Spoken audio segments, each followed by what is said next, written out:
Hi everybody. I hope that people will send this video to the members of the Labour Party and also to Jeremy Corbyn. First of all, it is very, very important. It's imperative now that Jeremy Corbyn and his shadow cabinet stand together solid and gain strength from the groundswell of support that the Labour Party has now directly because of Jeremy Corbyn. That Jeremy Corbyn tells the MPs who don't like his leadership to do one, basically. Let them go and form their own party. Because what they want is a Blairite, basically covert Tory party. Because the Labour Party that Jeremy Corbyn represents is the true Labour Party. It's what the people of post-World War II voted for and was delivered by their choice of MP. Again, very unpopular, Clement Attlee. Very unpopular he was with the rich and powerful, the aristocracy, but very, very popular he was with the British public, who had in those times only in the fairly recently been granted the right to vote, you see. So, and that, therefore, that Labour Party and that manifesto that gave people human rights and affordable homes and social housing and a living wage and nationalised services and industries to run alongside independently owned services and industries, that gave us an NHS, that gave us free education, that gave us environmental protection laws, that stood up for women's rights, that gave us things like maternity leave. Because women now are at extra risk. You know, women, as always, face the very worst risk under a fascist society. Because, well, cuts in the NHS pose particular risks to women going through childbirth. Having no benefit system to fall back on during unemployment and no legal aid puts women at risk in the workplace. Because, you know, all these mothers, single mothers especially out there, they could be suffering sexual harassment at work, but they can't leave the job because they'll fall into destitution. They could become homeless. Social services, privatised social services, who make huge profits out of taking children from parents, or even on grounds of a future emotional risk, make huge profits. You know, they're there to take people risk losing their children. That will increase as austerity increases. And this, women will bear the brunt of Brexit costs in the UK, report says. And here you go.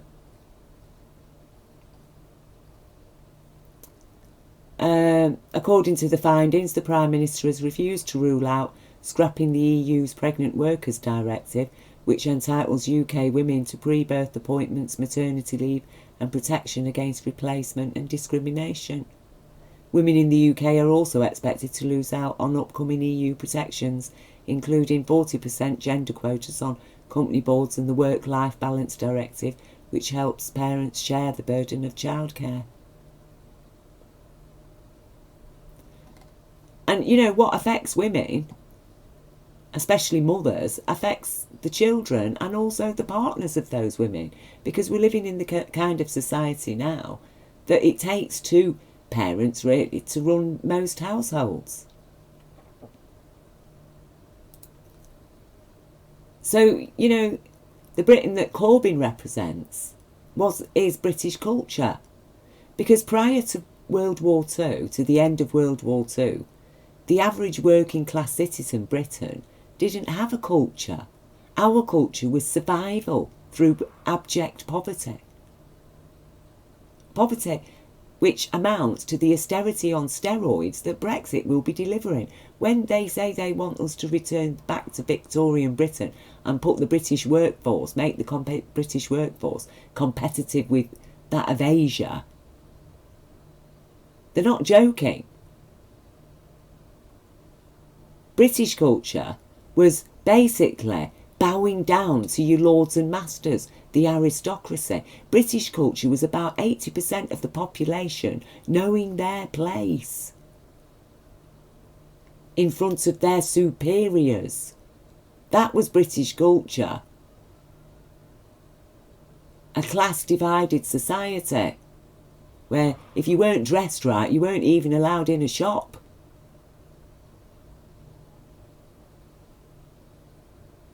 So Jeremy Corbyn was representing British culture and is representing British culture, but he was representing British culture in this election. As opposed to Boris Johnson's manifesto, which amounted to what? Get Brexit done. That was it. That's his manifesto. Let's get Brexit done. Now, as I've already stated, I find that very hard to believe that Britain voted for Boris Johnson by a landslide. A hung parliament, I think, was possible, probable, more probable than him winning by a landslide. He might have... I can't even see him getting in through a coalition. I believe that Jeremy Corbyn won by a landslide, because Jeremy Corbyn was the man, everywhere he went, had thousands and thousands of people around him, which I've never ever witnessed in all my life, and I'm a child of the 60s. I've never witnessed such support in Britain for a politician, a leader of a political party. I've never witnessed that much support. And I'm being told that the loathed opposition won by a landslide. I don't accept it, and I've got good reason to. And I'll be leaving a link under here. It's titled The Crown, the Cuts and a Suspect GE. And in there I explain motive, intent, opportunity, evidence, past evidence of rigging, and also the stories of flooding in now thick and fast about the various shenanigans that have been going on with this GE. And we've got Boris Johnson's own statement that they're prepared to break the law to get Brexit done. And in fact, we know he already has broken the law to try and get Brexit done by abusing his power and lying to the Queen to thwart democracy of Parliament. He stands shoulder to shoulder with President Trump, himself presently being impeached for his own attacks against America's democracy. He stands shoulder to shoulder with far-right Russian oligarchs. He stands shoulder to shoulder with Netanyahu, the Zionist Israeli government. Apparently because Jeremy Corbyn has criticised their horrific actions against the people of Palestine. That's what makes him anti-Semitic. A man who has not got an anti-Semitic bone in his body, and actually has spent his whole life standing up for Jews and defending them. And that millions of Jews do not support Zionism. The vast majority of Jewish people on this planet do not support what the Zionists are doing to the Palestinian people. And even some among them who call themselves Zionists.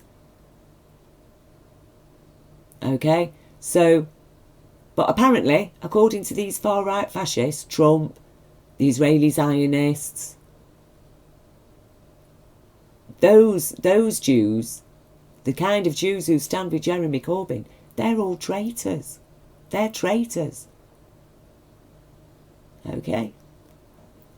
So keep all of that in mind as I show you these extra links now. And, you know, as I say to Jeremy Corbyn, throw those Labour MPs out. Tell them to leave the Labour Party if they don't like the leadership. We like the leadership. We, the people, the millions of us who've joined the Labour Party, who've supported you and voted for you and love your manifesto and relish the idea of getting back to British culture that was finally established after 2 world wars and centuries of oppression. And I'll leave you the link, the little red dagger. Watch it, people. Know your history. So, you know, I'm being told that all the people who were against fracking voted Tory. And this is, Labour has promised to ban fracking. So, what, all the people who were against fracking didn't vote for a chance to ban fracking? All the children, the parents of these children who went on climate strikes, you all voted, you all ignored your children and voted Tory, who are going to scrap environmental protection laws and rights, workers' rights, your children's human rights. They're going to sell off the NHS to Trump. Your children will be expected not only to pay a huge national debt of $1 trillion plus, but also extortionate sums for their medicines. All these people. Don't forget, there were 2 million strong marches through central London in as many years, and also a 700,000 march. I've yet to see a march of even more than 5,000 people actually in support of Brexit. Okay? Boris Johnson and co were threatening riots if Brexit didn't happen on October the 31st. What did the riots amount to? A couple of hundred people ranting and raving outside of Parliament and attacking the police. All these thousands of people that have been marching for the NHS. Oh, they all voted Tory. The people who care about animals, they all voted for Tory, knowing that Jeremy Corbyn was going to toughen up these anti-hunting laws, because apparently being rich in this country, being one of the landed gentry, means you can just ignore the law that bans hunting and just go hunting regularly anyway. All these Extinction Rebellion protesters, people concerned about so many things in our planet, the use of plastics, what's in the water supply, all these people who marched against anti-austerity time and time again in every town and city throughout Britain. What, they voted for a government by a landslide that's going to give them, from the government's own mouth, Jacob Rees-Mogg looked straight in the eye of the camera and said, yeah, austerity, it'll be about 50 years austerity when we get Brexit. 50 years austerity. And remember, it's austerity on steroids, people, minus your human rights and no NHS. Prorogation all over Britain. Every town, city, across London, people came out. You're telling me they all voted Tory, knowing full well that Boris Johnson's manifesto was let's get Brexit done? Now, what's very disturbing here, and this is my major concern now, is the inclusion of the EDL into the Tory party. Far-right Britain First is urging its supporters to join the Conservative Party in order to make Boris Johnson's leadership more secure. More secure. Well, we know that it isn't their numbers that are going to make it more secure, because let's face it, they are a minority within Britain, aren't they? It came after Mr Johnson was endorsed by Tommy Robinson and garnered public support from other far-right figures.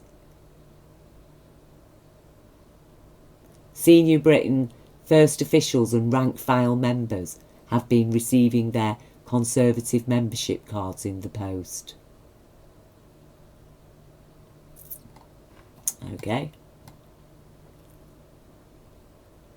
Now, a lot of people who support Brexit, which the EDL do, And, you know, I don't hate these people because I don't operate on hate. I operate on love and compassion, and hopefully a fair portion of these people will start to realise that I am not their enemy. I am actually standing up for their children's rights just as much as I'm standing up for every other child's rights in Britain. But one of the biggest angst about them is about immigration, isn't it? That's a lot of why the people who did vote Brexit, the hardcore Brexiteers, that's what it's about, immigration. But what they don't seem to understand, and I'll leave the video sharing the full details of it, they don't seem to understand that in Britain, every corporation is free to bring in as many immigrant workers from abroad as it likes. Okay? There's global corporate law firms established specifically to organise it all, to get these people in. Now, here's a corporation, DynCorp. It's a global military corporation. It operates in the Middle East. It's up for hire to governments. Okay? Who we serve.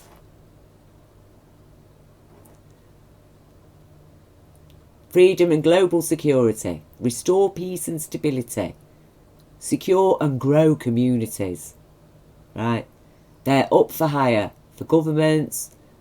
The American government hires them regularly. They are accountable to nobody. They are up for hire by other corporations. Basically, if you've got enough money, you can hire DynCorp. Okay? Full global military outfit. So, post-Brexit will be martial law, because there will be social unrest, but they won't even give chance around really to wait for that.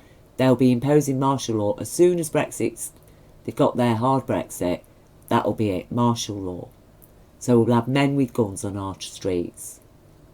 So women and children, we all know what kind of risks men with guns pose against an unarmed and largely hostile populace. And who will be wearing the uniforms and holding the guns? Because we're talking about thousands of troops on our streets. We're talking about police being armed as well. Okay? So who will be wearing those uniforms? EDL members? Will EDL members be getting into the police and being signed up into the military to do their bit to secure Brexit, to make Boris Johnson's leadership more secure? And the risk, we can't ignore this threat. This threat cannot be ignored. It is deadly serious, especially against Muslim communities, especially against black communities, especially against Jewish communities, the communities that are judged traitors because they don't support far-right fascism, the people who support Corbyn.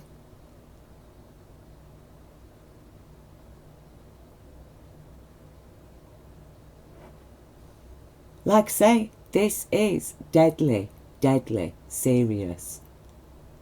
And that's why we need to challenge this election, because this is what we are facing. Imagine being a World War II veteran who stormed Normandy and tore down Nazi banners, only to see patriotic Americans toting swastikas in 2019. But that's what's coming to Britain, isn't it? That's exactly what is coming to Britain. That is exactly the situation here. They're basically, not only have they spit on my granddad's grave, they've now come for his soul. Because what is being established in Britain right now is the exact opposite of what men like my grandfather gave their lives for. And the true British culture that was established post-World War II, and that Jeremy Corbyn was standing up to deliver, and offering us a second referendum, and not to vote for a hard Brexit, but to vote for what we were always promised right from the start, Brexit with a favourable deal, or remain. No hard Brexit. No falling off the cliff edge. Now, I know that there's millions of people in this country who did vote Tory. There's millions of people who were misinformed and for whatever reason. But I do not believe that they voted Tory by a landslide. If anybody was looking at the evidence that we all saw with our own eyes, if anybody was going to get a landslide, it was Jeremy Corbyn. But look what he's facing, attack now. The Labour Party, rather than acknowledging the very, very serious risk that I've just highlighted here, rather than acknowledging that, they'd rather attack Jeremy Corbyn. Because they're obviously clueless. They've got to be, or they're just robots. They have literally got no heart nor soul. And even David Lammy saying, oh, we're going to have to apologise to the Jewish community. What? What about all the Jews who are standing by you? Who are supporting you? Who have put their own lives actually at risk to stand by you, and you're turning around and saying, oh, we've got to apologise to these far-right fascist Jews because we criticise their far-right fascist crimes against humanity. It's gone a bit too far, this attack against Jeremy Corbyn. And they're trying to say, well, that's what lost him the election because of the media attack. I'm sorry, people had already woken up to the con of Brexit. Do you think they were going to fall for this? People hadn't fallen for it.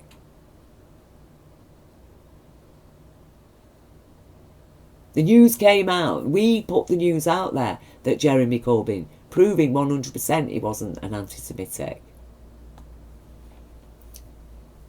And then we've also got 5G, haven't we? You know, Jeremy Corbyn's plan to roll out, to give every household free broadband internet. Free fibre broadband internet. The global corporations are waiting to roll out 5G, which is dangerous. It can be ramped up to a military weapon. Even if you don't believe the hundreds of scientists' reports explaining how it's dangerous for human health and animals' human health, particularly birds and bees. And they're going to roll that out everywhere across Britain.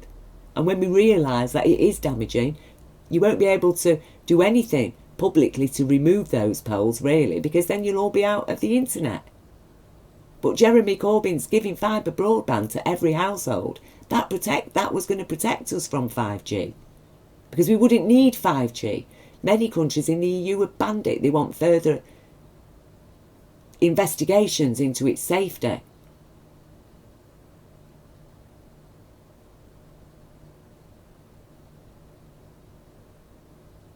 And we're being asked to believe that Britain voted by a landslide for a man who couldn't show his face in public, couldn't attend debates, had no manifesto apart from attacking Corbyn and getting Brexit done, stopping Corbyn and getting Brexit done. That was their manifesto. They said they were going to break the law to get Brexit done. They already have broken the law to get Brexit done. And we're basically being asked to believe the opposite of what we've witnessed with our own eyes. Because again, I ask you, anybody, when have we ever seen that much public support for a leader of a political party in Britain? When have we ever seen that? The last time we saw it was with Clement Attlee. And that's what Jeremy Corbyn is. And believe you me, this is a war, people. We are going through a war. And the culture that these Tory aristocrats want to get us back to is to Victorian culture, where the majority of British people's culture was to know our place in poverty, where people didn't have to sign a 0-hour contract because they had no workers' rights to sign away. They were used and thrown away as and when they were needed. There was no social security. It was the workhouse. And Osborne has said, let's bring back workhouses, which today equate to factory prisons.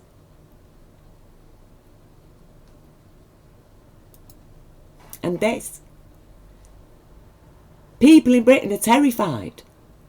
That's terror. They're feeling terror. They wake up crying. They're in fear. And you politicians, you Labour politicians, all you can do is attack yourselves from within. Attack Jeremy Corbyn. Rather than stand by the man and ask some questions, get a backbone, show some courage. Stand up for the British people. Because who have they got? Who have we got now? If Jeremy Corbyn goes down, stands down.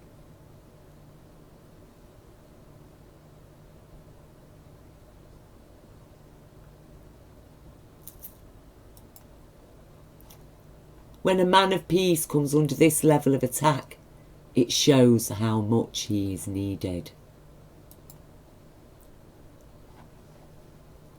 And we're talking about terrorists. These Tories have been training and sponsoring terrorism throughout the world. And they've delivered it to Britain under the guise of austerity that was economic terrorism, money used as a weapon to kill people and rob us of our rights and divide our society.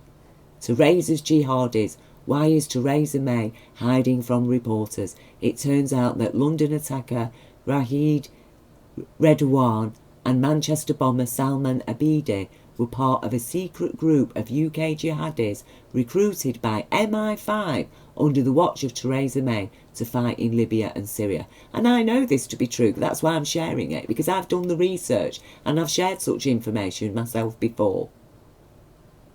So, you know, I know to many this just looks like a poster somebody's put on Twitter here, but no, this is reality.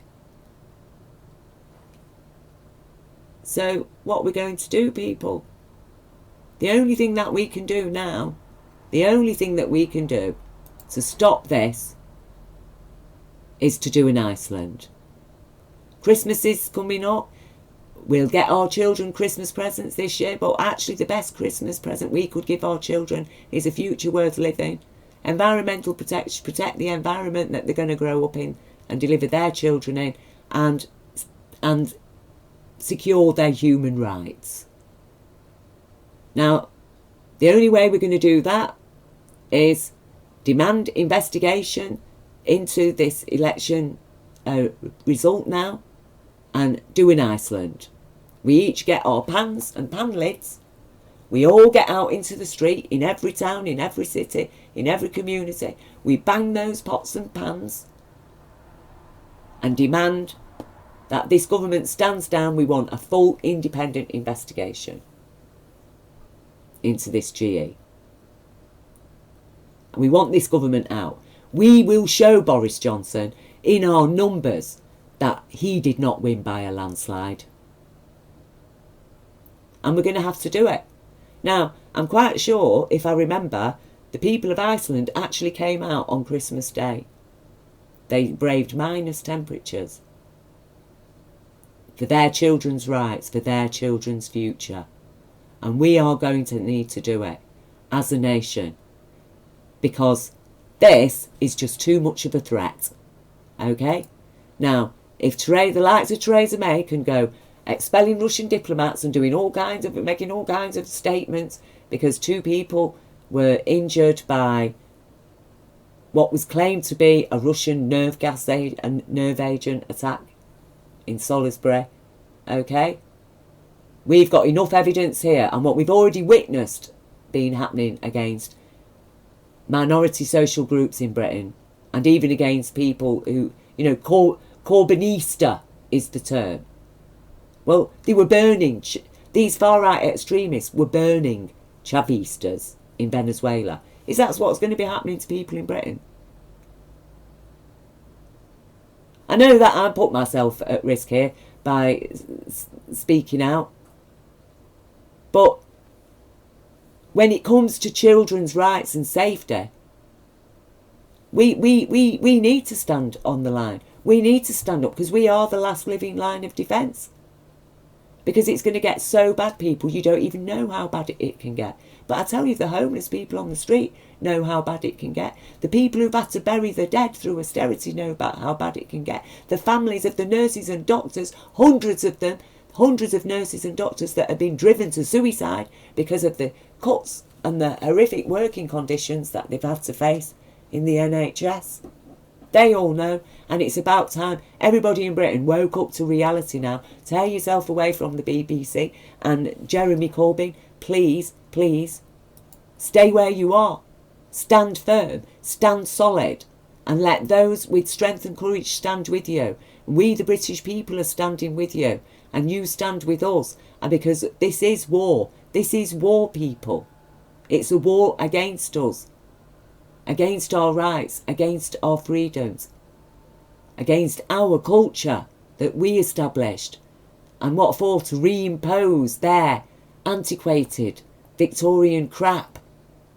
The class divided society where, like I say, certain people weren't even allowed in the shop because because you're not dressed right. And so, yeah, we have all got to come out. So I send my love to everybody, and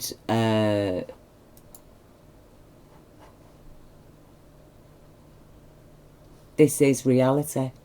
We've all got to face reality, and we've got to accept the evidence staring us in the face, because by the time people are saying, oh, we should have listened, it's too late. By the time you've got this on your doorstep, it's too late. When you're queuing up for your rations, it's too late. When the pound's dropped to 25p, you're living in a crown currency, it's too late. Rise up early, people. Rise and shine. Find courage, take strength. Stand up for your rights.